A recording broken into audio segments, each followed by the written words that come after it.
Hello প্রিয় ছাত্রছাত্রীরা, আশা করব যে তোমরা সবাই প্রত্যেকেই খুব ভালো আছো। আর এই মুহূর্তে আমার প্রত্যেকটা বলা কথা তোমরা সুস্পষ্ট এবং সঠিকভাবে শুনতে পাচ্ছ, এটুকু আশা রাখবো। তো প্রত্যেকটা ভিডিওর মতো আজকের ভিডিওতে আমরা খুব গুরুত্বপূর্ণ ইন্টারেস্টিং একটা বিষয় নিয়ে আলোচনা করব। সেটা হচ্ছে কি, কোঠারি কমিশনের পরবর্তী কি সুপারিশ। তোমরা হয়তো এখন ভাবছো যে ইন্টারেস্টিং অর্থাৎ আকর্ষণীয় ব্যাপারটা কি। দেখো, আকর্ষণীয় নয় কি, যখন আমরা কোনো একটা পড়ার মাধ্যমে বাস্তবকে খুঁজে পাবো, তখন আমার মনে হয় যে প্রত্যেকের মধ্যে আনন্দ হওয়া উচিত, একটা আকর্ষণ বোধ জাগা মনে হয় উচিত।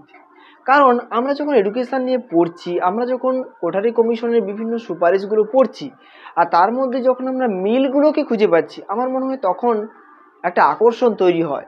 কারণ কি, আমরা কোঠারি কমিশনের প্রত্যেকটা সুপারিশ, যেখানে আমরা প্রাথমিক শিক্ষাকে যদি ধরি, আমরা প্রাক প্রাথমিক শিক্ষা যেটা আমরা গত ভিডিওতে আলোচনা করেছি, সেখানে যে মিলগুলো আমরা পাচ্ছি, দেখো নার্সারি বিদ্যালয় সম্পর্কে আমরা জেনেছি, আমরা ক্রেশ সম্পর্কে জেনেছি, আমরা কিন্ডারগার্টেন সম্পর্কে জেনেছি, আমরা আইসিডিএস অর্থাৎ যে অঙ্গনওয়াড়ি সেটাও জেনেছি। যখন আমরা পড়ার মধ্যে এই সকল বাস্তব জিনিসগুলোকে আমরা খুঁজে পাচ্ছি, আমার মনে হয় তখন একটা আকর্ষণ বোধ আমাদের তৈরি হয়, যে বিষয়গুলোকে জানি, বিষয়গুলোকে জানার একটা আগ্রহ আমার মনে হয় তৈরি হয়। এই জন্য আমি বললাম যে আমরা আজকে আরও একটা আকর্ষণীয় বিষয়ের সম্পর্কে জানবো, সেটা হচ্ছে কোঠারি কমিশনের পরবর্তী সুপারিশ।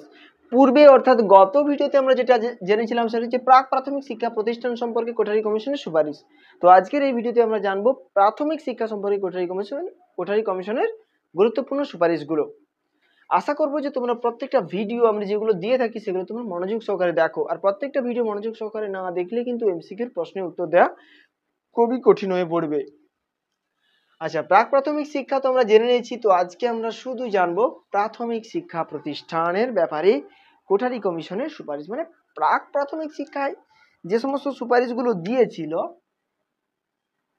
সেগুলো তো আমরা সেখানে জেনেছি। তো আজকের এই ভিডিওতে আমরা প্রাথমিক শিক্ষা প্রতিষ্ঠান সম্পর্কে কি সুপারিশ করেছে সেগুলো। সেখানে জানার সময় আমরা ফার্স্ট যেটা জেনেছিলাম সেটা হচ্ছে উদ্দেশ্য ছিল। তাহলে এখানে আমরা একই রকম উদ্দেশ্য জানবো প্রথমে। আসলে কি, আমরা উদ্দেশ্য না থাকলে সেই কাজের কিন্তু কোনো মূল্য থাকে না। মনে করো তুমি কোথাও যাচ্ছ, তোমার সেই যাওয়ার যদি কারণ না থাকে তো সেই যাওয়ার কোনো মূল্য নেই। তুমি হয়তো স্কুলের দিকে যাচ্ছ, কিন্তু স্কুলে যাওয়ার যদি না মূল্য, মনে করো রবিবার দিন তুমি স্কুলে যাচ্ছ, তো সে যাওয়ার কিন্তু কোনো মূল্য নেই, কারণ ওই দিন স্কুলে হয় না, ওই দিন যাওয়ার কোনো কারণ নেই। কিন্তু তার পরের দিন সোম মঙ্গল এই বারগুলোতে কি হয়, আমাদের বিদ্যালয়ে হয়, তখন যদি কেউ স্কুলে যায় তাহলে তার একটা যাওয়ার কারণ রয়েছে, যে বিদ্যালয়ে সে পড়তে যাচ্ছে। সেরকম আমাদের যদি না কোনো উদ্দেশ্য থাকে, তাহলে সেই আমরা যাই করি না কেন তার কোনো মূল্য থাকে না। সেরকম ভাবে প্রাথমিক শিক্ষা ব্যবস্থারও কিছু উদ্দেশ্য রয়েছে। আগের ভিডিওতে প্রাক প্রাথমিক বিদ্যালয় সম্পর্কে আমরা জেনেছিলাম যে উদ্দেশ্যগুলো, সেখানে কমিশন যে উদ্দেশ্যগুলো বলেছিল সেই উদ্দেশ্যগুলো কিন্তু প্রাথমিক শিক্ষার উদ্দেশ্য, সেগুলোকেও কিন্তু আমরা প্রাথমিক শিক্ষার উদ্দেশ্য হিসেবে আলোচনা করতে পারি। তার পাশাপাশি আরও কিছু গুরুত্বপূর্ণ উদ্দেশ্য রয়েছে যেগুলো প্রাথমিক শিক্ষার জন্য একেবারে সেপারেট মানে অন্য কোথাও দেওয়া যাবে না এমন নয়, কিন্তু প্রাথমিক শিক্ষার যদি উদ্দেশ্য বলা হয় তো সেগুলো সেখানে দিতেই হবে। প্রথম যে সুপারিশটা আমরা জানবো শিক্ষার উদ্দেশ্যের ব্যাপারে, সেটা হচ্ছে কমিশন বলেছিল অপচয় অনুন্নয়ন রোধ।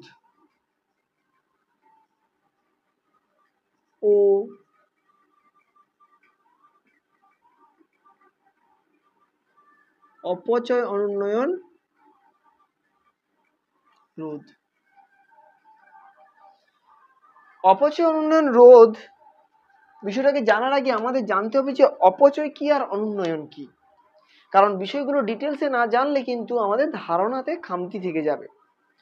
অপচয়টা কি আর অনুন্নয়নটা কি। মনে করো কোনো একটা স্টুডেন্ট, কোনো একটা ছাত্র বা ছাত্রী পড়তে পড়তে সে একটা ক্লাসে ছিল, ধরো তৃতীয় শ্রেণীতে সে পড়ে কি চতুর্থ শ্রেণীতে সে পড়ে, সে সেই ক্লাসেই থাকছে, সে পড়াশোনা করছে না, বারবার ফেল করছে এবং সেই ক্লাসেই থাকছে। এক সময় সে পড়া ছেড়ে দিল। এখানে একটা জিনিস ভেবে দেখো, সে যত বছর বিদ্যালয়ে ছিল তার পেছনে সরকার থেকে তাকে যে মিড ডে মিল দেওয়া হয়েছে, তাকে যে ব্যাগ দেওয়া হয়েছে, তাকে যে বইপত্র দেওয়া হয়েছে বা পেন্সিল কম্পাস যাই দেওয়া হোক না কেন, সেগুলোর জন্য একটা অর্থ বরাদ্দ হয়েছে। সেই অর্থগুলো যে খরচ হলো সেটা কোনো কাজে লাগলো না, সে কারণে বলা হচ্ছে যে অপচয় হচ্ছে, সরকারি সম্পত্তির অপচয় হচ্ছে। এর পাশাপাশি কি তাহলে বলবে যে পরিবার থেকে গিয়ে তাকে কিছু সাহায্য করা হয়নি, সাহায্য করা হচ্ছে, তারও অপচয় হয়েছে। ওর বিষয়টা হচ্ছে অপচয় হচ্ছে, কোনো কাজে লাগছে না, এটা হচ্ছে অপচয়। সম্পদের অপচয়, অর্থের অপচয় যেটা বললাম, তার জন্য যে সে যে বেঞ্চটাতে বসতো তার জন্য তো মানে বেঞ্চটাকে তৈরি করা হয়েছে, তাদের জন্যই তৈরি করা হয়েছে, কিন্তু সে যদি না পড়াশোনা করে তাহলে সেই বেঞ্চ তৈরি, টেবিল তৈরি, চেয়ার তৈরি, তাহলে সেগুলোর কি মূল্য থাকলো? তাহলে সেগুলোরও অপচয় ঘটছে। তাহলে এটাকে বলা হচ্ছে অপচয়। অনুন্নয়নটা কি? ওই যে ফেল করতে করতে করতে একসময় পড়া ছেড়ে দিল, ওর মাধ্যমে কিন্তু আমাদের দেশের, আমাদের সমাজের, এমনকি নিজের পরিবারেরও কোনো উন্নয়ন ঘটবে না। পরিবার বা সমাজ বা রাষ্ট্র ওর থেকে কিন্তু কোনো ভালো কিছু আশা করতে পারবে না, তাহলে সে কিন্তু তার মাধ্যমে কোনো উন্নয়নও ঘটলো না। এই জন্য বলা হচ্ছে যে অনুন্নয়ন। আর একটা দিক থেকে অনুন্নয়ন হয় যে শিক্ষার্থীরা ওই জায়গায় বছরের পর বছর থাকছে, ফেল করছে, ওই ক্লাসেই থাকছে, তাহলে তার উন্নতিও নেই। এদিক থেকে বলা হচ্ছে তার মধ্যে উন্নয়ন ঘটছে না, অনুন্নয়ন হচ্ছে। তাহলে অপচয় অনুন্নয়ন বিষয়টা বোঝা গেল। এই অপচয় অনুন্নয়নটা যাতে রোধ করা যায় তার জন্য প্রাথমিক শিক্ষার ব্যবস্থা করা হয়েছে। এটা একটা খুব গুরুত্বপূর্ণ পয়েন্ট, ঠিক আছে। তো এর পরবর্তী পয়েন্ট হিসেবে যেটা আমরা জানবো, গণতান্ত্রিক মূল্যবোধ।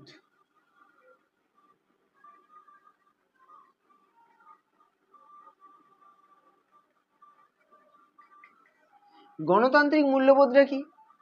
আমরা যে দেশের জনগণ, আমরা ভারতীয়, আমরা ভারতীয়রা যা কিছু করব সবাই একসঙ্গে করব, একত্রে কোনো কাজ সঠিক এবং সুষ্ঠুভাবে করা যায়, একত্রে মিলেমিশে থাকলে যে কোনো বিপদকে সহজে প্রতিহত করা যায়, অর্থাৎ কি একসঙ্গে সকলে মেলামেশার যে একটা বিষয়, সেটা কিন্তু শিক্ষার্থীদের মধ্যে তৈরি করতে হয়। এই বয়সে শিক্ষার্থীদের মধ্যে এই ধরনের ধারণাগুলো দিতে হয়, তারা যাতে সবাই একত্রে কোনো সিদ্ধান্ত নিতে পারে, একত্রে কোনো কাজ করতে পারে। তো গণতন্ত্র, সকলে মিলে কোনো কিছু একটা করা, ঠিক আছে। তাহলে এই বোধটা তাদের মধ্যে তৈরি করতে হবে, এই বোধটা তৈরি করতে হবে কিন্তু আমাদের এই প্রাথমিক স্তর থেকেই, ঠিক আছে। এই জন্য বলা হচ্ছে যে গণতান্ত্রিক মূল্যবোধের বিকাশ ঘটাতে হবে। আচ্ছা, এরপরে কি?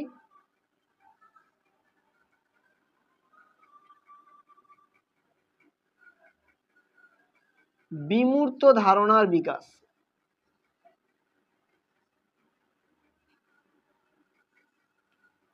বিমূর্ত ধারণা কি?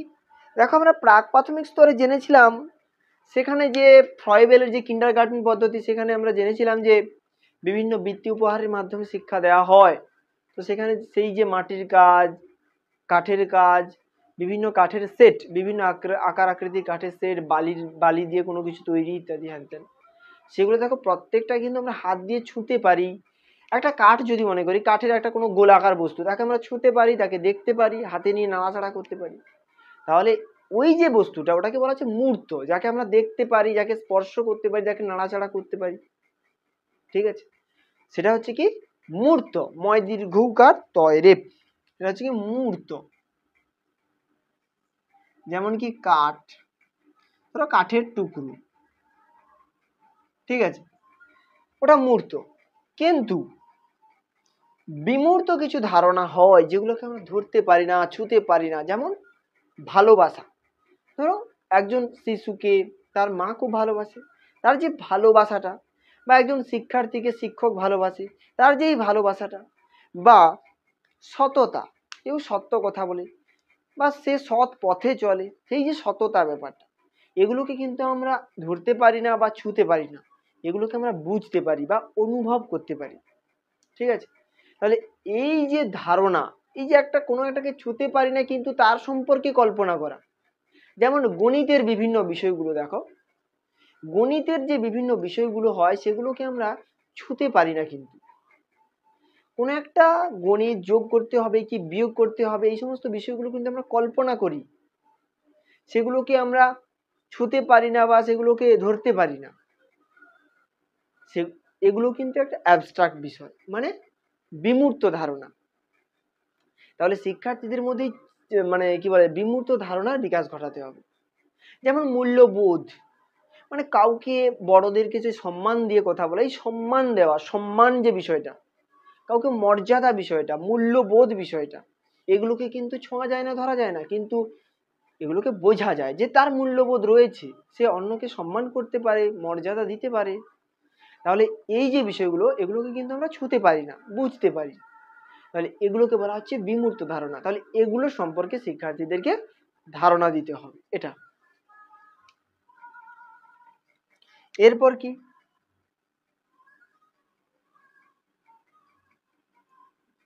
সৃজনী শক্তির বিকাশ ঘটানো। সৃজনী শক্তির বিকাশ ঘটানো বলতে কি, প্রত্যেকটি শিশু কিন্তু কোনো না কোনো দিক থেকে তারা প্রতিভা নিয়ে জন্মায়, তাই তাদেরকে বিভিন্ন কাজে অংশগ্রহণের সুযোগ দিতে হবে।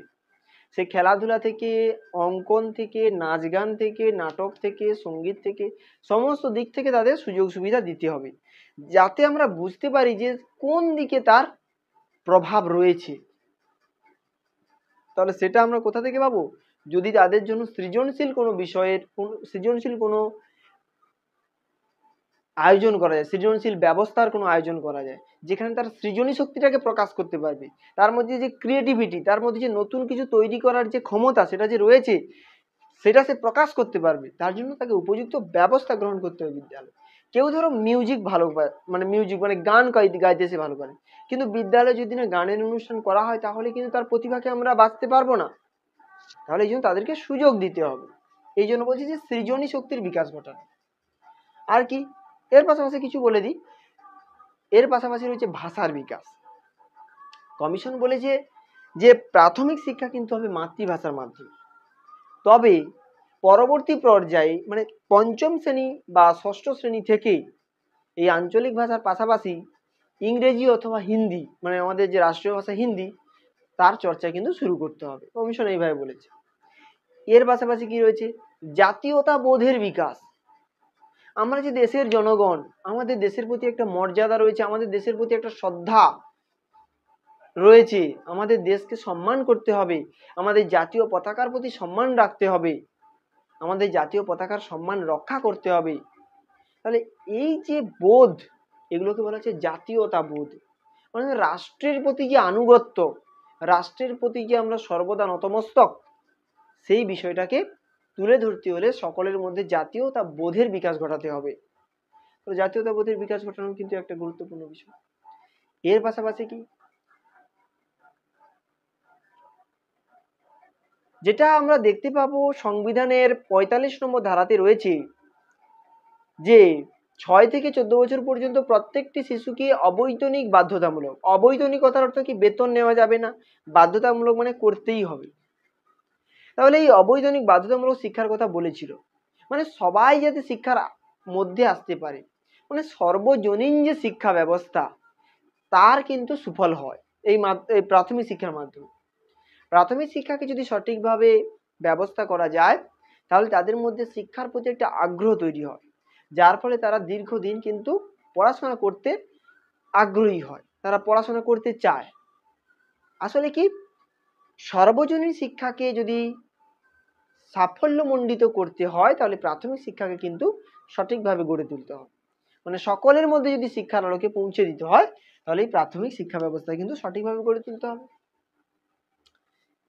ঠিক আছে, তো এর পাশাপাশি কমিশন আর একটা কথা বলেছিল যে অপচয় অনুন্নয়নটাকে রোধ করার জন্য কমিশন বলেছিল যে প্রাথমিক শিক্ষা ব্যবস্থাটাকে এমনভাবে সাজাতে হবে, এমনভাবে ব্যবস্থা গ্রহণ করতে হবে, যাতে প্রত্যেকটা শিক্ষার্থীকে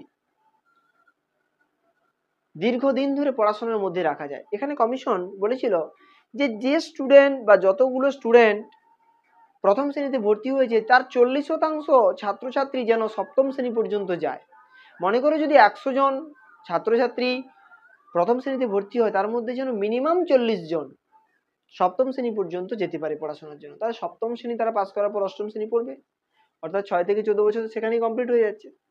কমিশন কিন্তু এই কথাটা বলেছে। তো যাই হোক, এগুলো মোটামুটি উদ্দেশ্য।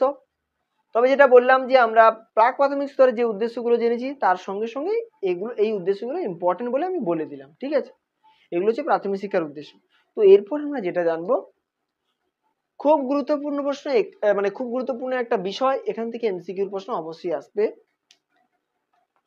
কারণ কি, এরপর যে বিষয় সেটা হচ্ছে কাঠামো। কাঠামো থেকে প্রচুর প্রশ্ন হয়, মানে প্রাথমিক শিক্ষার কাঠামো।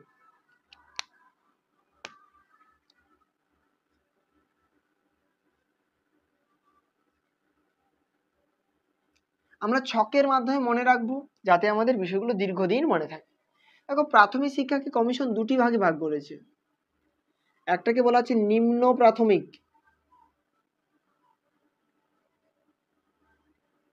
আর একটাকে বলা হচ্ছে উচ্চ প্রাথমিক।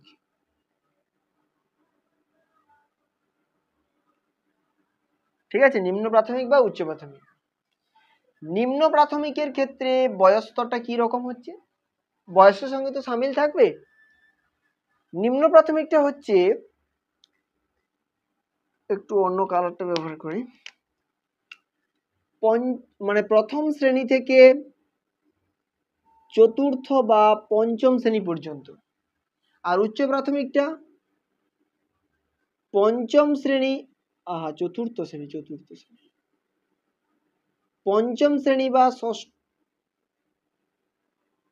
ষষ্ঠ, পঞ্চম শ্রেণী বা ষষ্ঠ শ্রেণী থেকে অষ্টম শ্রেণী পর্যন্ত। ঠিক আছে, তাহলে নিম্ন প্রাথমিক হলো কি প্রথম শ্রেণী থেকে চতুর্থ বা পঞ্চম শ্রেণী, আর উচ্চ প্রাথমিক হলো পঞ্চম শ্রেণী বা ষষ্ঠ শ্রেণী থেকে অষ্টম শ্রেণী পর্যন্ত। মানে শিক্ষার্থীরা যদি, আমরা এখন অনেক বিদ্যালয় রয়েছে যেখানে পঞ্চম শ্রেণী পর্যন্ত পড়ানো হয়, তাহলে সেই জায়গায় ভাবো, সেখানে যদি ছাত্রছাত্রীরা পঞ্চম শ্রেণী থেকে পড়ে নেয় তাহলে সে কিন্তু ষষ্ঠ শ্রেণী থেকে পড়বে উচ্চ প্রাথমিকে। যদি তারা চতুর্থ শ্রেণী পর্যন্ত কোনো বিদ্যালয়ে পড়ে তাহলে সেখানে তাহলে উচ্চ প্রাথমিকের ক্ষেত্রে কি হবে, পঞ্চম শ্রেণী থেকে তাকে ভর্তি হতে হবে। তাহলে এই বিষয়টা। এবারে যেটা রয়েছে কি, বয়স্তর কিরকম হবে, তাহলে এটা কত বছরের শিক্ষা হচ্ছে, দেখো প্রথম দ্বিতীয় তৃতীয় চতুর্থ পঞ্চম 5 বছর, যদি সে চতুর্থ শ্রেণী পর্যন্ত পড়ে তাহলে হবে 4 বছর, তাই না। তাহলে এখানে আমরা দেখতে পাবো কি 4 বছর অথবা 5 বছর, 5 বছরের শিক্ষা, 4 বছর অথবা 5 বছর। আর এখানে কি, যদি সে পঞ্চম থেকে পড়ে তাহলে পঞ্চম ষষ্ঠ সপ্তম অষ্টম 4 বছর, না হলে যদি সে ষষ্ঠ থেকে পড়ে তাহলে ষষ্ঠ সপ্তম অষ্টম 3 বছর। তাহলে হচ্ছে কত, 3 বছর অথবা 4 বছর। ঠিক আছে, তাহলে এইভাবে কিন্তু তারা এই সেশনটাকে কমপ্লিট করবে। এখানে আরেকটা জিনিস, যে বয়স স্তরটা তাহলে কিরকম হবে, শিক্ষার্থী তো 6+ প্রথম শ্রেণী, 7+ দ্বিতীয় শ্রেণী, 8+ তৃতীয় শ্রেণী, 9+ মানে 9+ চতুর্থ শ্রেণী, মানে প্রায় 10 বছরের কাছাকাছি। আচ্ছা, এটা হতে পারে, অথবা এই 9-এর জায়গায় হতে পারে কি, আর যদি সে যদি পঞ্চম শ্রেণী পর্যন্ত পড়ে নেয় তাহলে এখানে হয়ে যাবে কত, 10+, মানে হয় 9+ নাহলে 10, না হলে 10+, এইখান পর্যন্ত তারা নিম্ন প্রাথমিকে শিক্ষা গ্রহণ করবে। তো এরপর যদি এখানে শুরু করে তাহলে হয় 10+ থেকে শুরু করবে, 10+ থেকে শুরু করবে, তারপরে কি হবে 11+, 12+, 13+, 13+ মানে কি, তারা অলরেডি 14 বছর হয়ে যাচ্ছে, তাহলে এটা হয় 10+, না হলে 9+ থেকে শুরু করবে। ঠিক আছে, এই তো তোমার দেখো হয়ে গেল, তাহলে 1 2 3 4, তাহলে 13+ মানে কি, সে 14 বছরে পড়ে যাচ্ছে, তাহলে তো 14 বছরের শিক্ষা কমপ্লিট হয়ে যাচ্ছে। তাহলে এইভাবে কিন্তু উচ্চ প্রাথমিক শিক্ষা স্তরটাও কিন্তু কমপ্লিট হবে। তাহলে এইভাবে এই ছকের আকারে কিন্তু আমরা প্রাথমিক শিক্ষার যে কাঠামো এইভাবে আমাদের মনে রাখবো। এখান থেকে কিন্তু প্রশ্ন হয় যে প্রাথমিক শিক্ষা ব্যবস্থাকে কভাগে ভাগ করা হয়েছে, নিম্ন প্রাথমিক উচ্চ প্রাথমিক কোনটা কত বছরের। ঠিক আছে, এইগুলো মেনশন করে কিন্তু এমসিকিউর প্রশ্নগুলো হয়ে থাকে। যাই হোক, এটা হচ্ছে কাঠামো। তো এরপর আমরা যেটা জানবো, তোমরা কিন্তু এগুলো চাইলে তুলে নিতে পারো। ঠিক আছে, তোমাদের কাছে থাকবে, স্কিপ ভিডিওটা পজ করে তুলে নেবে। তো এরপরে আমরা যেটা জানবো সেটা হচ্ছে কি, পাঠক্রম।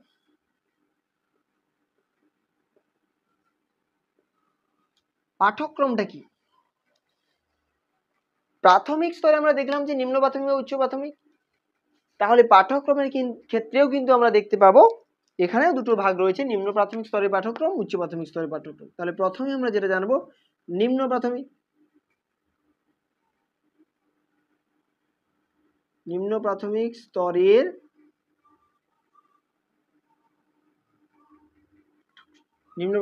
পাঠ্যক্রম।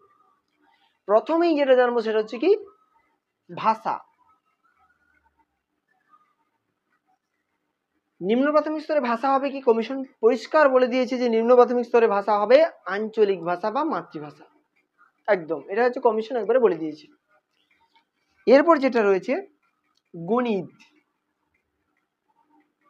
গণিতে তেমন কিছু শিক্ষার্থীরা শিখবে না, সাধারণ গণিত শিখবে, মানে সাধারণ যোগ, সাধারণ বিয়োগ, গণনা করতে শেখা, ঠিক আছে, এই যে আমরা বলি নামতা শেখা, শতকিয়া, তাহলে এই সমস্ত বিষয়গুলো আর কি তারা হচ্ছে শিখবে। প্রাথমিক লেভেলে যেগুলো শেখানো হয় গুণ, যোগ, বিয়োগ, এগুলো তারা শিখবে, ভাগ, এই সমস্ত মানে সাধারণ গণিতগুলো। আচ্ছা, এর পাশাপাশি থাকবে কি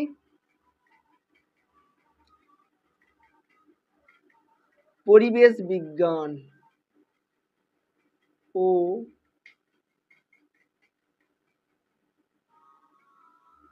সমাজ বিজ্ঞান। পরিবেশ বিজ্ঞান ও সমাজ বিজ্ঞান বিষয়টা কিরকম, আমরা দেখি যে তোমরা যদি কেউ দেখে থাকো প্রথম শ্রেণী থেকে ছাত্রছাত্রীদের দেখবে দ্বিতীয় শ্রেণী পর্যন্ত কিন্তু তাদের পরিবেশ বা সমাজ বিজ্ঞান কোনো বিষয় থাকে না, তৃতীয় শ্রেণী থেকে তাদের কিন্তু একটা পরিবেশ বই দেওয়া হয় পৃথক, যেটা এই পরিবেশ বইটার মধ্যে কিন্তু তারা পরিবেশের বিভিন্ন বিষয়গুলো যেমন থাকবে তেমনি তারা দেখবে যে বিভিন্ন পরিবারকে নিয়ে আলোচনা করা হয়েছে, পরিবারের বিভিন্ন সম্পর্ক, বাবা, কাকা, মামা, জেঠু, এই সমস্ত যে সম্পর্কগুলো এগুলো নিয়ে কিন্তু তাদের পরিবেশ বইতে কিন্তু আলোচনা রয়েছে, যেগুলো হচ্ছে সমাজ বিজ্ঞানের মধ্যে পড়ছে। এছাড়াও ঐতিহাসিক বিভিন্ন বিষয় রয়েছে, ঐতিহাসিক বিভিন্ন স্থানের বর্ণনা রয়েছে, তাদের গায়ে যে ভাস্কর্য মানে যে কারুকার্য রয়েছে বিভিন্ন মন্দির বা মসজিদ বা সে যাই হোক না কেন, তার যে গায়ে যে খোদাই করা থাকে বিভিন্ন লেখাগুলো বা বিভিন্ন আঁকিবুকি বিভিন্ন নকশা, তো সেই সমস্ত বিষয়গুলো নিয়েই কিন্তু পড়াশোনা রয়েছে, তাহলে যেগুলো কিন্তু ঐতিহাসিক বিষয়। আবার দেখো মানে জলবায়ু, জল, আকাশ, বাতাস, এগুলো নিয়েও কিন্তু ওদের বইতে কিন্তু আলোচনা রয়েছে, তাহলে এগুলো কিন্তু সমাজ বিজ্ঞানের বিষয় পড়েছে এবং পরিবেশ বিদ্যার মধ্যে পড়ছে। তাহলে এই বিষয়টা কোথা থেকে শুরু হয়েছে, তৃতীয় শ্রেণী থেকে কিন্তু, এই জন্য বলা আছে যে তৃতীয় শ্রেণী এবং চতুর্থ শ্রেণী থেকে, তৃতীয় শ্রেণী ও চতুর্থ শ্রেণী থেকে শিক্ষার্থীদের জন্য পরিবেশ বিজ্ঞান এবং সমাজ বিজ্ঞানের বিষয় রাখা হয়েছে। তবে এখানে একটা বিষয় যে ইতিহাসের বিভিন্ন বিষয় রয়েছে ঠিকই, কিন্তু সেখানে ডিটেলস নেই, পরিচয় ঘটানো হচ্ছে শিক্ষার্থীদের, পরিবেশ সম্পর্কে পরিচয় ঘটানো হচ্ছে, শুধুমাত্র তাদের বলা হচ্ছে যে বাতাসের মধ্যে সবচেয়ে বেশি কোন গ্যাস আছে, সবচেয়ে মানে তার সঙ্গে আরো কি কি গ্যাস রয়েছে, দু একটা গ্যাসের পরিচয় দেওয়া আছে, মানে জাস্ট পরিচয় করানো যে বাতাসটা এইরকম, আকাশটা এইরকম, জলটা এইরকম, সেখানে কিন্তু তাদের ডিটেলসে জানানো হচ্ছে না, তাদের জলকে চেনানো হচ্ছে, ঠিক আছে, কিন্তু জলের সংকেত বা জল কিভাবে তৈরি হয় এই সমস্ত বিষয়গুলো সম্পর্কে কিন্তু ডিটেলসে দেওয়া হচ্ছে না, জাস্ট পরিচয় করানো হচ্ছে তাদের। এখানে বলে দেওয়া হয়েছে যে শিক্ষার্থীদেরকে শুধু পরিচয় ঘটানো হবে শিক্ষার্থীদের সঙ্গে। আচ্ছা, তাহলে পরিবেশ বিজ্ঞান। এরপর কি সৃজনশীল কাজ।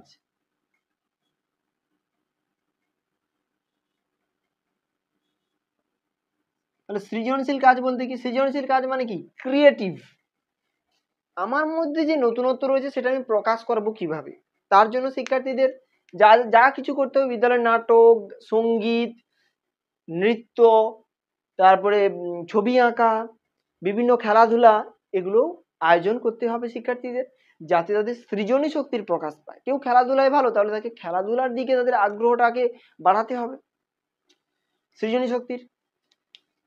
এরপর যেটা রয়েছে কি কর্মশিক্ষা।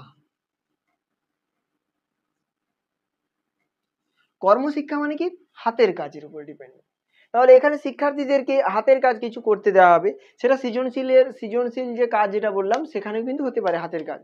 তাহলে কর্মশিক্ষার মধ্যে কিন্তু হাতের কাজের পাশাপাশি যেটা ভাইটাল পয়েন্ট সেটা হচ্ছে তাদেরকে দিয়ে কোনো কাজ করানো, মানে বিদ্যালয়কে পরিষ্কার পরিচ্ছন্ন রাখা, ঠিক আছে, এর পাশাপাশি বাগান তৈরি করা, মানে ফুলের বাগান তৈরি করা, ফুল গাছে জল দেওয়া, ঠিক আছে।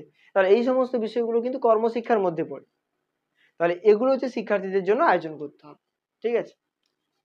এটা হচ্ছে কর্মশিক্ষার মধ্যে পড়ছে। এরপর যেটা রয়েছে কি, স্বাস্থ্য শিক্ষা।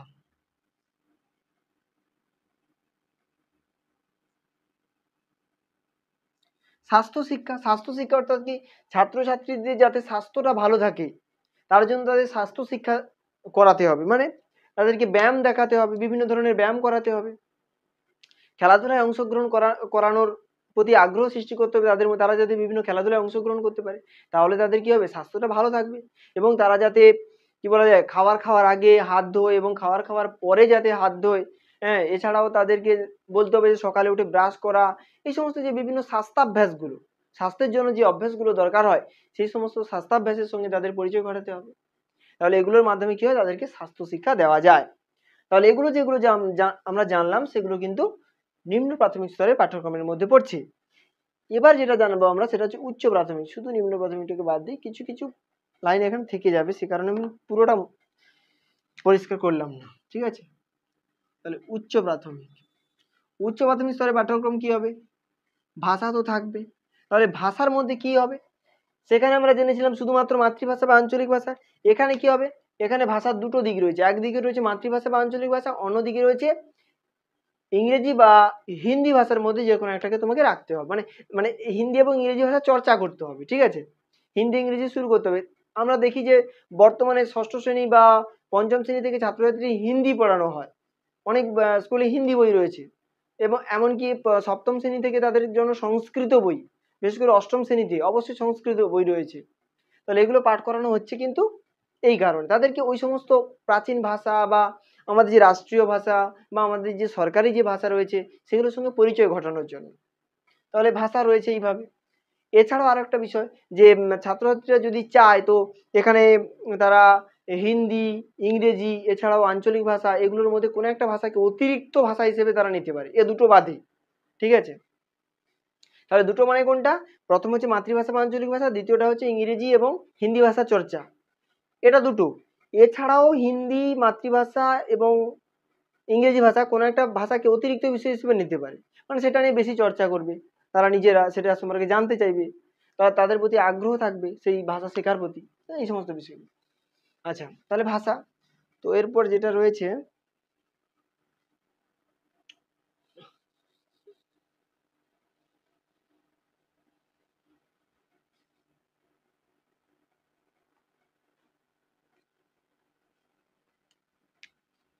তাহলে দেখো প্রথম পয়েন্ট আমরা দেখলাম কি, ভাষা।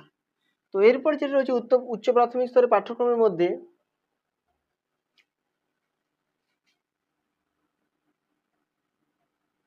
বিজ্ঞান। আচ্ছা, গণিতও কিন্তু রয়েছে, যেটা আমি পরে ডিসকাস করছি। বিজ্ঞানের ক্ষেত্রে কি রয়েছে, বিজ্ঞানের ক্ষেত্রে যেটা রয়েছে সেটা হচ্ছে কি, ভাগ করে দেওয়া হয়েছে, স্তর ভাগ করে দেওয়া হয়েছে। প্রথম শ্রেণী থেকে সপ্তম শ্রেণী পর্যন্ত স্তর ভাগ করা হয়েছে, ঠিক আছে। প্রথম শ্রেণীর জন্য যে, প্রথম শ্রেণী নয়, ওটা হচ্ছে পঞ্চম শ্রেণী থেকে, পঞ্চম শ্রেণী, ষষ্ঠ শ্রেণী, সপ্তম শ্রেণী পর্যন্ত স্তর ভাগ করা হয়েছে। তাহলে পঞ্চম শ্রেণীর জন্য যে বিজ্ঞানের যে বিষয়গুলো থাকবে সেখানে কি থাকবে, সেখানে থাকবে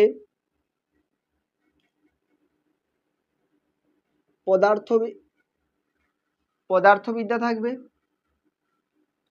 ভূবিদ্যা থাকবে, আর জীববিদ্যা থাকবে, ঠিক আছে। জীববিদ্যা থাকবে, পদার্থবিদ্যা, ভূবিদ্যা আর জীববিদ্যা, ঠিক আছে। ষষ্ঠ শ্রেণীতে কি থাকবে, পদার্থ তো থাকছে, পদার্থবিদ্যা, এর পাশাপাশি থাকবে রসায়নবিদ্যা আর একটা জীববিদ্যা, মানে জীবন বিজ্ঞান যেটা। আর সপ্তম শ্রেণীতে পদার্থ তো থাকছে, পদার্থ, রসায়ন, জীববিদ্যা, জ্যোতির্বিদ্যা,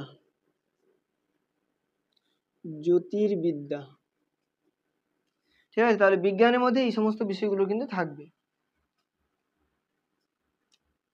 3 নম্বরে যেটা জানবো কি, গণিত।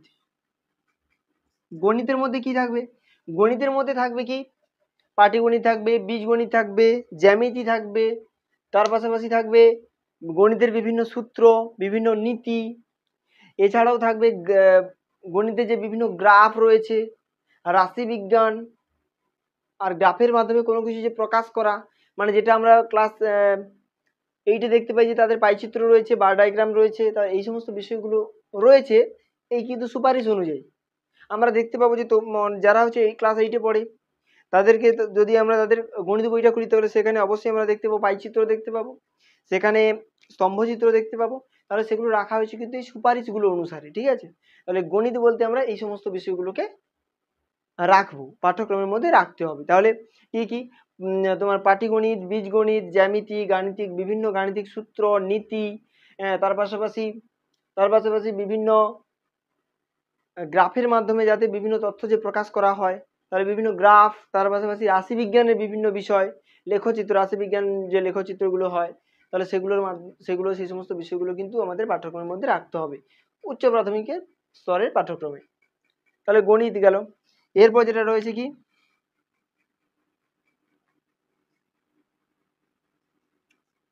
সমাজবিজ্ঞান। সমাজবিজ্ঞান কি? সমাজবিজ্ঞান রয়েছে ইতিহাস, ভূগোল, পৌরবিজ্ঞান, এই সমস্ত বিষয়গুলো শিক্ষার্থীরা শিখবে, যেটা আমরা অবশ্যই দেখি যে ষষ্ঠ শ্রেণী থেকে শিক্ষার্থীদের কিন্তু মানে ভূগোল বই, ইতিহাস বই আলাদা। তাহলে সেটা হচ্ছে কি? তাদের সমাজ বিজ্ঞান শিক্ষা দিচ্ছে। এই দুটো বিজ্ঞান, এই দুটো যে বিজ্ঞান, মানে এটা বাদে এই দুটো বিজ্ঞান কিন্তু সেখানে কোনটা ছিল বলতো? সেখানে ছিল পরিবেশ বিজ্ঞান ও সমাজবিদ্যা। সেখানে দুটো একসঙ্গে ছিল, কিন্তু এখানে দুটোকে আলাদা করে দেওয়া হয়েছে। এখানে মানে ভূগোল, ইতিহাস, পৌরবিজ্ঞান এগুলো রয়েছে। এর পাশাপাশি রয়েছে কি? চারুকলা। এখানে বিভিন্ন হাতের কাজ রয়েছে, সূচের কাজ রয়েছে, চারুকলা রয়েছে, এগুলো রয়েছে চারুকলার মধ্যে রয়েছে। এছাড়াও কি রয়েছে? কর্মশিক্ষা তো রয়েছে, ঠিক আছে? কর্মশিক্ষা রয়েছে, ওই সেখানের মতোই কর্মশিক্ষা। কর্মশিক্ষা মানে তাদের বিভিন্ন হাতের কাজ দেওয়া হবে, তারা যাতে বিভিন্ন তাদের জন্য ওয়ার্কশপ করা হবে, সমাজ সেবামূলক কাজেরও ব্যবস্থা করা হবে, এগুলো তাদের কর্মশিক্ষার মধ্যেই পড়ছে। তাদের হাতের কাজ বলতে আমরা দেখবো যে বর্তমান দিনে শিক্ষার্থীর হাতের কাজ কিরকম করানো হয়। মনে করো শিক্ষার্থীদের মাটি তৈরি বিভিন্ন জিনিস বাড়িতে তৈরি করে নিয়ে আসতে বলা হয়, ঝাঁটা চাঁটা এগুলো ছাত্রছাত্রীদেরকে বাড়ি থেকে তৈরি করে নিয়ে আসতে বলা হয়। আবার কোনো কোনো বিদ্যালয়ে সেখানে তৈরি করতে বলা হয়। তাহলে এগুলো হচ্ছে কর্মশিক্ষার মধ্যেই পড়ে। তো এরপরে যেটা রয়েছে শারীর শিক্ষা।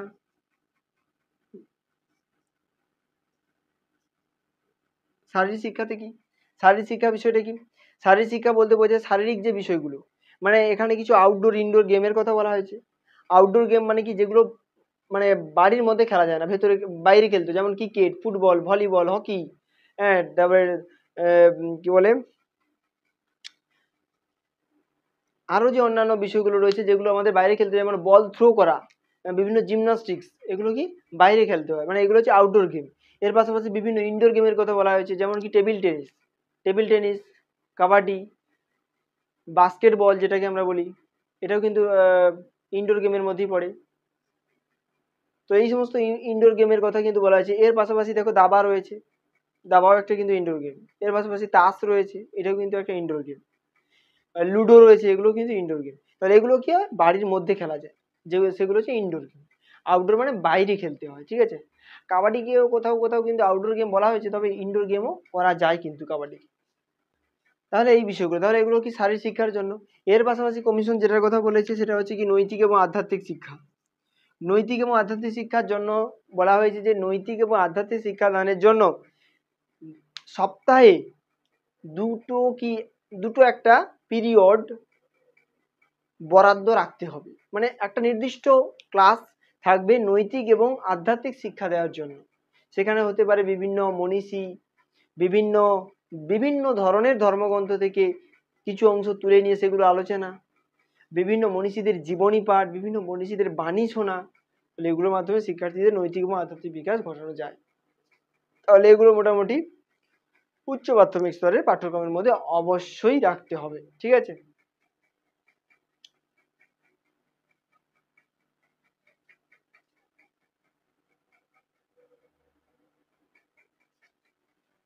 তো এরপর আমরা যেটা জানবো সেটা হচ্ছে, তাহলে আমরা পাঠ্যক্রম জানবো, তার উদ্দেশ্য, কাঠামো এবং পাঠ্যক্রমটা কিন্তু আমরা জানলাম। তো এরপর আমরা যে বিষয়টা জানবো সেটা হলো কোঠারি কমিশন এই প্রাথমিক শিক্ষা সম্পর্কে আর কি সুপারিশ করেছে, এক্সট্রা কোনো সুপারিশ করেছে কিনা। এগুলো মোটামুটি ইম্পর্টেন্ট, এগুলো থেকেই এমসিকিউর প্রশ্নগুলো আসবে।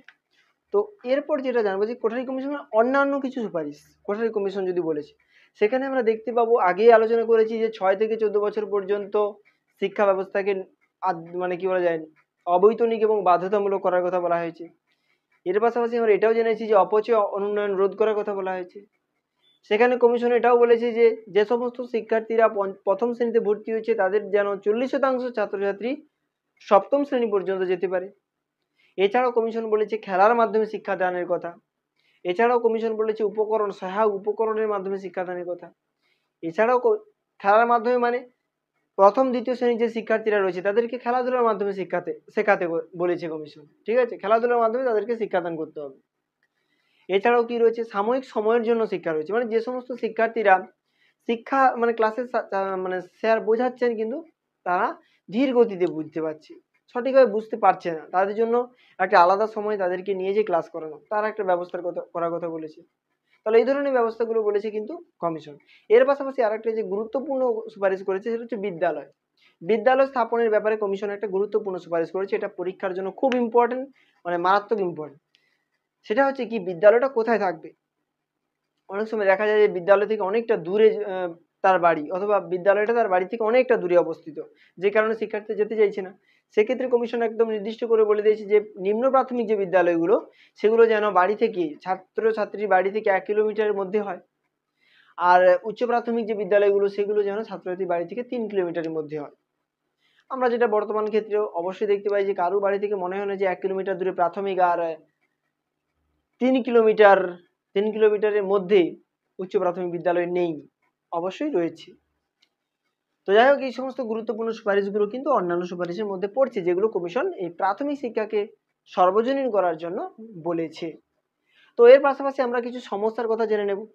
সমস্যা বলতে কি, এই প্রাথমিক শিক্ষাকে সার্থক করার ক্ষেত্রে যে সমস্ত সমস্যাগুলো আমরা দেখতে পাই সেগুলোর প্রথম হচ্ছে কি দারিদ্রতা। অনেক পিতামাতা রয়েছে যারা অনেক দারিদ্র, যারা অতিরিক্ত দারিদ্রতার কারণে, অর্থনৈতিক দিক থেকে অতিরিক্ত দারিদ্রতার কারণে তারা নিজেদের ছেলে মেয়েদেরকে পড়ানোর অর্থ জোগাড় করতে পারছে না। তো সেদিক থেকে অনেক ছাত্রছাত্রীরা পড়াশোনা করার যে সুযোগ সেটা পাচ্ছে না। এর পাশাপাশি আরেকটা কি, সচেতনতার অভাব। অনেক পিতামাতা রয়েছে যারা চাইলে, একটু চেষ্টা করলে নিজেদের শিক্ষার্থীদের, নিজেদের ছেলে মেয়েকে পড়াশোনা করাতে পারবে, কিন্তু তারা সচেতন নয়, তারা শিক্ষার ব্যাপারে সচেতন নয়। এই সচেতন অনীহা বা সচেতনহীনতা কিন্তু তাদেরকে এবং তাদের যে সন্তানদের ভীষণভাবে অন্ধকারের দিকে ঠেলে দিচ্ছে। কারণ বর্তমান দিনে যেভাবে প্রযুক্তি এগোচ্ছে, যেভাবে দেশের অগ্রগতি ঘটছে, রাষ্ট্রের অগ্রগতি ঘটছে, বিশ্বের অগ্রগতি ঘটছে, যেভাবে গ্লোবালাইজেশন ঘটছে, বিশ্বায়ন ঘটছে, সেখানে কিন্তু ন্যূনতম শিক্ষা না থাকলে জীবন ধারণ করা খুবই কষ্টকর হবে। তো সেদিক থেকে এই সচেতনতার অভাব কিন্তু প্রাথমিক শিক্ষার ক্ষেত্রে অন্যতম বাধা। এর পাশাপাশি যেটা থাকছে সেটা হচ্ছে কি, স্কুল ছুট এবং কি অনুন্নতি। স্কুল ছুট মানে কি, তারা নির্দিষ্ট দিন পর্যন্ত পড়ে, মানে ধরো কোনো শিক্ষার্থী প্রথম শ্রেণীতে ভর্তি হয়েছে, প্রথম দ্বিতীয় তৃতীয় শ্রেণী পড়লো আর পড়লো না, পড়া ছেড়ে দিল। অথবা চতুর্থ শ্রেণী, পঞ্চম ষষ্ঠ শ্রেণী পড়লো, পড়া ছেড়ে দিল। তাহলে তারা এইটাকে বলা হচ্ছে কি স্কুল ছুট, স্কুল ছেড়ে দেওয়া, পড়াশোনা ছেড়ে দেওয়া এটা। আর অনুত্তীর্ণ, অনুত্তীর্ণটা কি না, কোনো উত্তীর্ণ হওয়া মানে কি পাস করে যাওয়া, আর অনুত্তীর্ণ মানে পাস না করা, তাহলে ফেল করা। তাহলে কোনো একটা শিক্ষার্থী ফেল করে বারবার সেই ক্লাসেই প্রতি বছর থাকছে, তাহলে এটাকে বলেছে অনুত্তীর্ণ। এই অনুত্তীর্ণ হওয়াটাও কিন্তু তাদের স্কুল ছেড়ে দেওয়ার গুরুত্বপূর্ণ কারণ। কোনো শিক্ষার্থী বারবার ফেল করে যাচ্ছে, সে ভাবছে যে আমার দ্বারা কিছু হবে না, তাহলে সে পড়া ছেড়ে দিচ্ছে। তাহলে এগুলো কিন্তু প্রাথমিক শিক্ষাকে মানে সার্থক করার ক্ষেত্রে গুরুত্বপূর্ণ বাধা। তো এরপর আরো অন্যান্য বিষয় রয়েছে, পরিকাঠামোগত যে সমস্ত অবস্থা যদি আমরা দেখি, যে অনেক বিদ্যালয়ে দেখা যাবে হয়তো উপযুক্ত শৌচাগারের ব্যবস্থা নেই, পানীয় জলের সঠিক ব্যবস্থা নেই, ঠিক আছে, উপযুক্ত মাঠ নেই যেখানে শিক্ষার্থীরা খেলাধুলা করবে, হ্যাঁ, আবার শ্রেণীকক্ষের মধ্যে যে আলো বাতাসের যে সঠিক ব্যবস্থা সেটাও হয়তো নেই। ঠিক আছে, আবার কোনো বিদ্যালয়ে দেখা যাবে সঠিক উপকরণ নেই, কোনো বিদ্যালয়ে দেখা যাবে উপযুক্ত শিক্ষক নেই, তাহলে এগুলো হচ্ছে কিন্তু প্রাথমিক শিক্ষাকে সার্থক করার ক্ষেত্রে গুরুত্বপূর্ণ বাধা। তাহলে এই সমস্ত বাধাগুলো দূরীকরণ করলেই কিন্তু আমরা প্রাথমিক শিক্ষাকে সার্থক করতে পারবো। তাহলে সমাধানটা বলার দরকার নেই, এইগুলোকেই আমরা একটু ঘুরিয়ে লিখবো। সমাধান যদি বলি তাহলে আমরা লিখবো কি, যে ছাত্রছাত্রীদের তাহলে অপচয় অনুন্নয়নকে কমানো, আর্থিক যাতে মানে স্বাচ্ছন্দ্য আসে তার ব্যবস্থা করা। তার ব্যবস্থা কেউ করবে? রাষ্ট্রকে করতে হবে, তাদেরকে কাজ দিতে হবে, তাহলে তারা কাজ করবে এবং সেখান থেকে অর্থ উপার্জনের মাধ্যমে তারা তাদের ছেলে মেয়েদের পড়াতে পারবে। তাহলে এইভাবে কিন্তু প্রাথমিক শিক্ষাকে সার্থক করা যাবে। এগুলোকে আমরা একটু ঘুরিয়ে বললেই কিন্তু তার যে সমাধান সেটা কিন্তু আমরা পেয়ে যাব।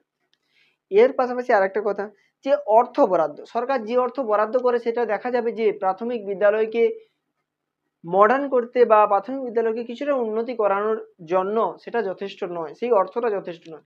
সেখানে কি করতে হবে, অর্থ অনুদানের যে বিষয়টা সেটাকে একটু ভালোভাবে পর্যালোচনা করতে হবে, মানে অর্থটা বেশি করে অনুদান করতে হবে যাতে সঠিকভাবে সবটাকে ব্যবস্থা করা যায়। ও উপকরণও কেনা যাবে, সেখানে শিক্ষার্থীদের জন্য যদি কোনো আরো অন্যান্য কিছু নেওয়ার দরকার হয়, ম্যাপের কাছ থেকে শুরু করে আরো অন্যান্য ইনস্ট্রুমেন্ট যেগুলো দরকার হয়, শিক্ষা সহায়ক উপকরণ, সেগুলো কেনা যাবে। তাহলে এই সমস্ত বিষয়গুলো যদি সঠিকভাবে ব্যবস্থা করা যায় তাহলে প্রাথমিক শিক্ষাকে অবশ্যই উন্নয়ন ঘটানো যাবে। তো এইভাবে আমরা দেখলাম যে প্রাথমিক শিক্ষার সমস্যাও পেলাম, প্রাথমিক শিক্ষার সমাধানও পেলাম। এবার একটু জেনে নিই যে প্রাথমিক শিক্ষার গুরুত্বটা কোথায়, প্রাথমিক শিক্ষা পেলে কি হবে। দেখো, যে উদ্দেশ্যগুলো আমরা জেনেছিলাম, প্রাথমিক শিক্ষা যদি একজন শিক্ষার্থী পায় তার মধ্যে গণতান্ত্রিক বোধ জাগ্রত হবে, সে চাইবে যে আমরা যে কোনো কাজ সকলে মিলে করি, সকলে মিলে কোনো সিদ্ধান্ত নিই, তাহলে এই গণতান্ত্রিক বোধ তার মধ্যে তৈরি হবে। নিজের দেশের প্রতি, নিজের রাষ্ট্রের প্রতি, নিজের পরিবার, নিজের সমাজের প্রতি একটা মর্যাদা বোধ তার মধ্যে তৈরি হবে। তাহলে এগুলো হচ্ছে প্রাথমিক শিক্ষার উদ্দেশ্য। এর পাশাপাশি তৈরি হবে কি, তার মধ্যে কি হবে, তার মধ্যে যে সৃজনশীল যে ভাবনা, তার মধ্যে যে প্রতিভা, সেটা কি বিকশিত হবে, তার সার্বিক বিকাশে সহায়ক হবে। ঠিক আছে, তার নিজের আত্মর যে কি বলা যায় পরিপূর্ণতা লাভ, সে যে একটা দীর্ঘদিন পড়াশোনার পরে তার মধ্যে যে একটা আনন্দ অনুভূতি, সেটা তার মধ্যে বিকাশ লাভ করবে। তাহলে এগুলো কিন্তু প্রাথমিক শিক্ষার গুরুত্ব। প্রাথমিক শিক্ষাকে বলা হয় যে পরবর্তী যে শিক্ষাগুলো রয়েছে, মানে উচ্চ শিক্ষা এবং মাধ্যমিক শিক্ষা যদি আমরা দেখি, মাধ্যমিক শিক্ষা তারপর উচ্চশিক্ষা, তো এই মাধ্যমিক শিক্ষা উচ্চশিক্ষার ভিত্তিভূমি হচ্ছে প্রাথমিক শিক্ষা। এটাকে যদি সঠিকভাবে করা যায় তাহলে শিক্ষার্থীরা মাধ্যমিক শিক্ষা এবং উচ্চ যে শিক্ষা রয়েছে সেখানে তারা যেতে আগ্রহ বোধ করবে। ঠিক আছে, এগুলো হচ্ছে এই প্রাথমিক শিক্ষার গুরুত্ব। এর পাশাপাশি দেখো, বিমূর্ত ধারণা যদি বিকাশ ঘটানো যায় তাহলে তাদের মধ্যে সততা, তাদের মধ্যে কি বলা যায় ভালোবাসার যে প্রবণতা, তারা যে অন্য কাউকে সম্মান করা, মর্যাদা দেওয়া, তাহলে এই সমস্ত বিষয়গুলো তাদের মধ্যে গড়ে উঠবে। অপচয় উন্নয়ন রোধ হবে বললাম, গণতান্ত্রিক বোধ জাগ্রত হবে, বিমূর্ত ধারণা গড়ে উঠবে, তাদের মধ্যে সু অভ্যাস গঠিত হবে, তারা বিভিন্ন কু অভ্যাস থেকে দূরে থাকবে, বিভিন্ন অসামাজিক যে কুকাজ রয়েছে সেখান থেকে তারা বিরত থাকবে। তাহলে এগুলোর জন্য কিন্তু প্রাথমিক শিক্ষাটা কিন্তু মিনিমাম যে শিক্ষাটা সেটা কিন্তু দরকার হয়। তাহলে এগুলো কিন্তু তাদেরকে সহায়তা করে এই সমস্ত দিক থেকে সরে আসতে। তাহলে এগুলোই মোটামুটি প্রাথমিক শিক্ষার গুরুত্ব। তাহলে মোটামুটি আশা করব যে তোমরা এই ভিডিওর মাধ্যমে প্রাথমিক শিক্ষার যে বিষয়টা সেটা বুঝতে পেরেছো। আর প্রত্যেকটা ভিডিওর মতো এখানেও কিছু প্রশ্ন বলি যেটা তোমরা কমেন্টে চাইলে উত্তর দিতে পারো। প্রথম যে প্রশ্নটা বলবো সেটা হচ্ছে, কমিশন প্রাথমিক শিক্ষাকে কতগুলো ভাগে ভাগ করেছিল? দ্বিতীয় প্রশ্ন, নিম্ন প্রাথমিক স্তরে কতগুলো শ্রেণী ছিল এবং উচ্চ প্রাথমিক স্তরে কতগুলো শ্রেণী ছিল? দুটো প্রশ্ন। তৃতীয় যে প্রশ্ন সেটা হচ্ছে, কমিশন বলেছিল যে প্রাথমিক বিদ্যালয়টা বাড়ি থেকে, মানে ছাত্রছাত্রীদের বাড়ি থেকে কত দূরত্বের মধ্যে স্থাপন করতে হবে? আর চতুর্থ প্রশ্ন, উচ্চ প্রাথমিক বিদ্যালয়কে ছাত্রছাত্রীদের বাড়ি থেকে কতটা দূরত্বে স্থাপন করতে হবে? আর একটা প্রশ্ন, কমিশন তার সুপারিশে বলেছিল যে প্রাথমিক বিদ্যালয়ে প্রথম শ্রেণীতে যে সমস্ত ছাত্রছাত্রীরা ভর্তি হবে তার মধ্যে কত শতাংশ যেন সপ্তম শ্রেণী পর্যন্ত যায়, অর্থাৎ সপ্তম শ্রেণী পর্যন্ত কত শতাংশ ছাত্রছাত্রীদের নিয়ে যেতে বলেছে যারা প্রথম শ্রেণীতে ভর্তি হয়েছিল। আশা করব যে তোমরা এই প্রশ্নগুলোর উত্তর অবশ্যই দিতে পারবে যদি ভিডিওটা সম্পূর্ণ দেখো। তো যাই হোক, পরবর্তী ভিডিওতে আমরা আলোচনা করব এই প্রাথমিক শিক্ষার যদি কোনো বিদ্যালয় সংক্রান্ত কোনো সুপারিশ থাকে তাহলে সেগুলো নিয়ে আলোচনা করব। না হলে আমরা মাধ্যমিক বিদ্যালয় রয়েছে, তারপর উচ্চ যে শিক্ষা রয়েছে সেগুলো নিয়ে আমরা আলোচনা করব। তো পরবর্তী ভিডিও নিয়ে খুব শীঘ্রই আসছি। ততক্ষণ পর্যন্ত সুস্থ থেকো, ভালো থেকো।